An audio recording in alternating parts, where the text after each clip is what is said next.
아버지의 손에서부터 길러온 영향이 있어요. 근데 이 영향이 시간이 지나서 이게 사라지는 게 아니거든요.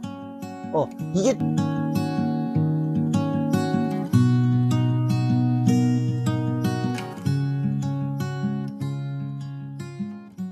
아버지가 자기 중심적이고 이기적이고 회피하는 성격이십니다. 아버지가 회사에서 해고를 당하셨는데 어머니한테도 말하지 않고 가출하셔서 저는 초등학교 3학년 때부터 아버지를 못 봤습니다. 그래서 어머니와 이혼하고 저는 어머니랑 같이 살고 있습니다. 저는 몰랐는데 제가 자기중심적이고 이기적인 성격이 생활 습관이나 대화하는 중에 나왔나 봐요. 그래서 어머니랑 다툴 때가 많습니다. 친구들이랑 대화하는 중에도 그런 모습이 은연중에 나오는 것 같아서 너무 화가 나고 제가 끔찍하게 싫어하는 사람을 닮아가고 있었다는 게 너무 소름 끼치고 화가 납니다. 그 정도군요. 이런 성격은 어떻게 해야 고칠 수 있는 건가요?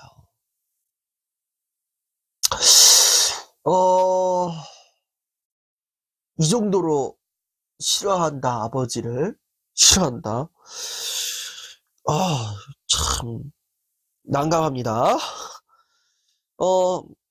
어디서부터 뭘 말씀드려야 될지는 모르겠어요. 근데,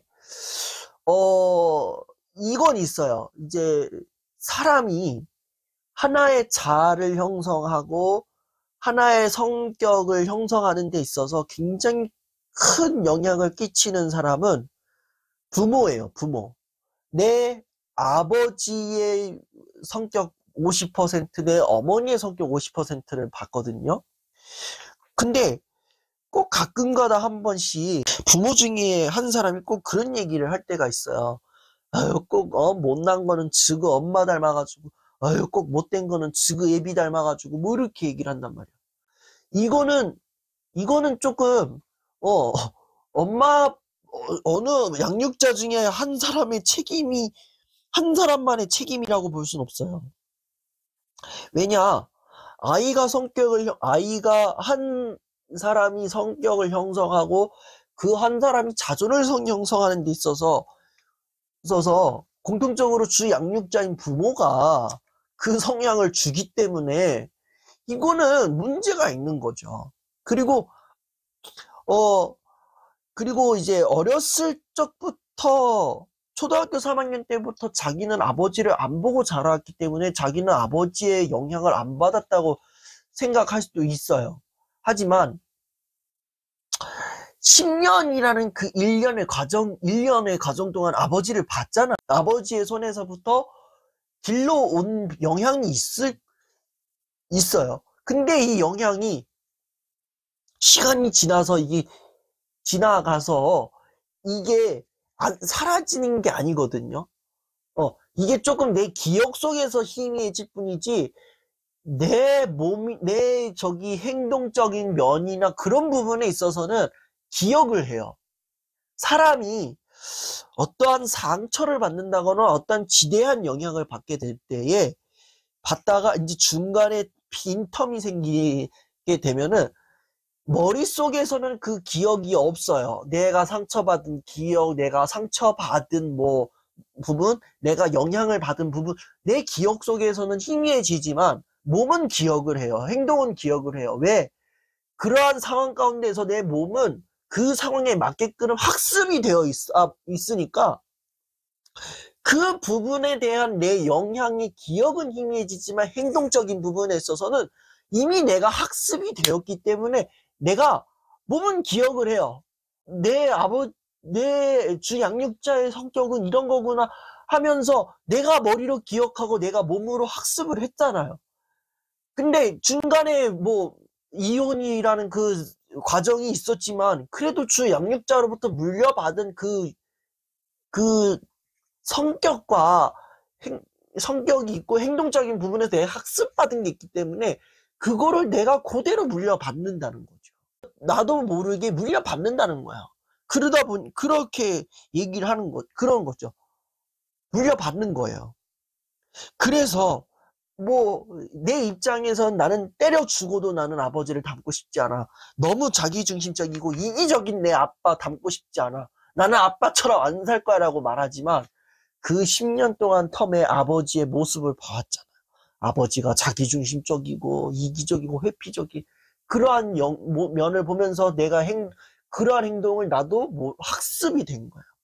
그러다 보니까 아버지랑 비단 거리가 떨어져 있을지라도 엄마와 다투거나 친구들과 대화하는 사이에서 내 중심적인 면이, 자기 중심적인 면이 나오게 되는 거고, 이기적인 면이 나오게 되는 거고, 막 상황에 어떤 갈등이나 이러한 상황 가운데 나오면 회피하게 되고, 그런 게 그대로 나오는 거죠.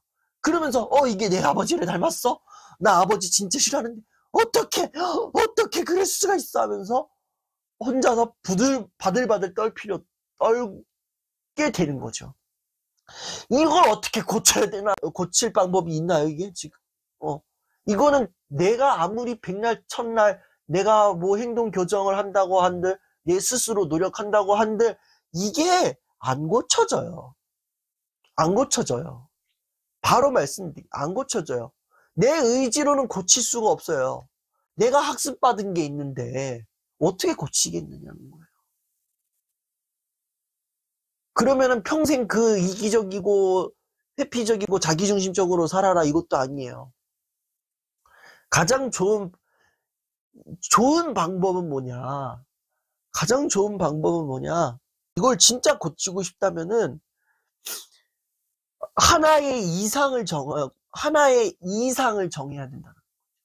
여기서 말하는 이상은 내가 닮고 싶은 사람, 그 사람의 행동을 보는 거죠. 그렇게 하려면은 그 사람과 가까이에 있으면 돼요. 그게 내 친구일 수도 있고, 내 마음에 드는 사람일 수도 있고, 아니면 내 엄마일 수도 있고. 그렇게 된다면은 그 사람과 가까이 하는 시간을 보내면 돼요. 친구라면은 그 친구와 함께 하는 시간을 보내면서 그 친구의 모습을 보면서, 그 친구랑 계속 함께 하는 시간을 보내다 보면은 나도 모르게 그 친구의 행동을 이렇게 습득을 하게 돼요. 그런 게 있어요. 그리고 엄마의 성격을 닮고 싶다 그러면 엄마랑 같이 있으면 돼요. 엄마랑 같이 얘기도 나누고 엄마랑 같이 함께하는 시간을 보내다 보면 그 엄마의 성격을 그대로 담게 돼요. 물론 뭐 그 과정에서 안 좋은 것도 봤겠지만 그래도 조금은 나아지지 않을까 이렇게 얘기를 해요. 알겠죠? 그리고 가장 좋은 방법은 뭐냐? 상담을 받아라. 저는 상담을 하고 상담을 공부해가지고 성격이 좀 바뀌어진 거거든요.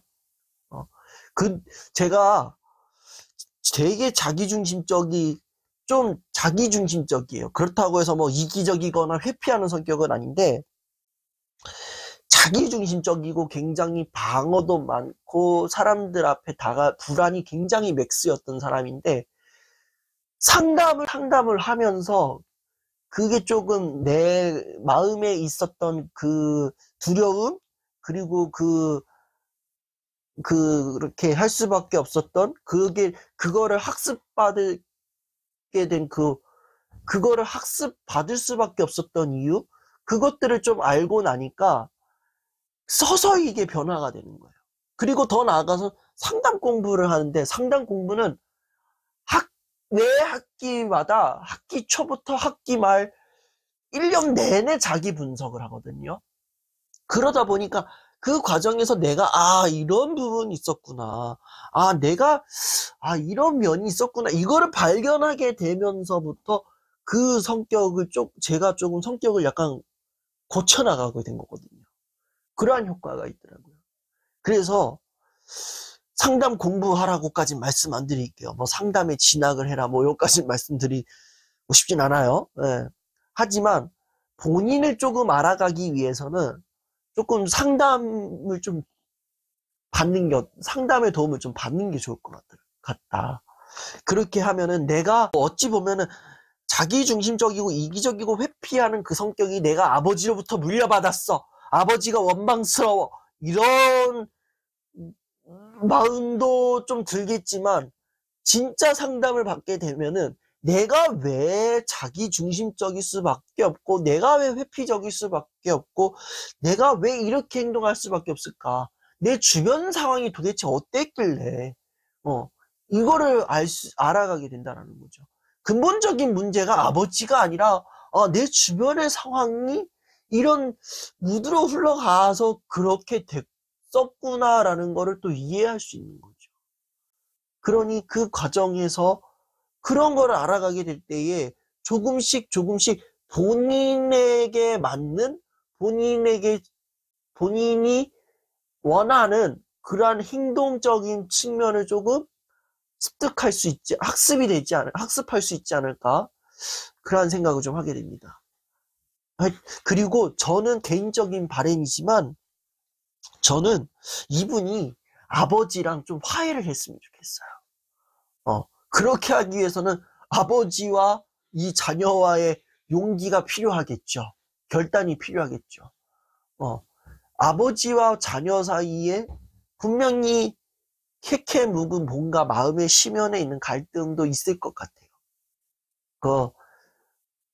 저는 이 가족 구성원들이 좀 화해를 좀 했으면 좋겠는데, 이건 제 개인적인 마음이지만, 그렇게 하면서 조금 더 그 캐캐 묵은 감정들이 좀 어느 정도 이렇게 풀려나갔으면 좋겠다라는 마음도 조금 담아서 말씀을 드립니다. 이 서운한 감정을 뒤에서 푸는 사람들이 있어요. 그 당사자한테 푸는 게 아니라 제3자에게 풀어가는 거죠. 야, 제가 저렇더라. 야, 제가 나한테 이랬는데 너무 서운해서 어떡하면 좋겠냐 이러면서 얘기하는 사람이 있죠. 우리는 이것을 전문 용어로 뒷담화다라고 얘기를 하죠. 이 사람이 뒤에서 얘기하는 것은 이 사람이 나한테 뭔가 인정을 받기를 원하는구나, 이해를 받기 원하려고 하는구나. 오구 그랬어 야 많이 속상했겠다, 많이 서운했겠네, 이러한 거를 원하는 마음에서 그런 걸 말할 수도 있겠고,